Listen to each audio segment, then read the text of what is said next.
A Colorado man who shot and killed 12 people in a cinema in 2012 was found sane by 2 experts immediately following the attack, prosecutors say.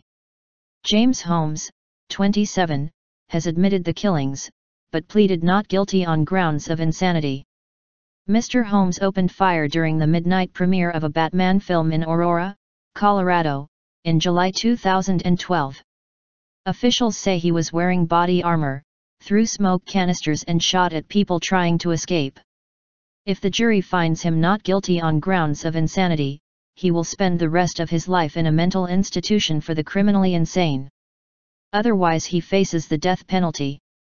During opening statements on Monday, District Attorney George Brauchler said both mental health evaluators agreed on Mr. Holmes' mental state at the time of the attack. Both of them said the same thing, that the guy was sane when he tried to murder all those people in the theater, he said.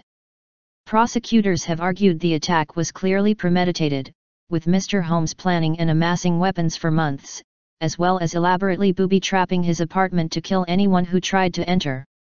His parents wrote a letter to the Denver Post in December calling for his life to be spared.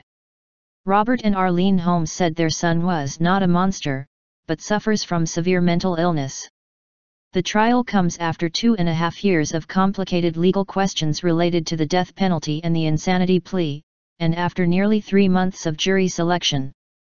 The mental health evaluations could be a key factor. Judge Carlos Samura ordered a second mental health exam after prosecutors said the first one was biased. Defense lawyers objected to a second test. At the time of the shooting, Mr. Holmes was a graduate student in neuroscience at the University of Colorado in Denver, but was withdrawing from his studies after failing a key exam. When he was arrested, Mr. Holmes' hair had been dyed red in an apparent reference to the Joker, a Batman villain.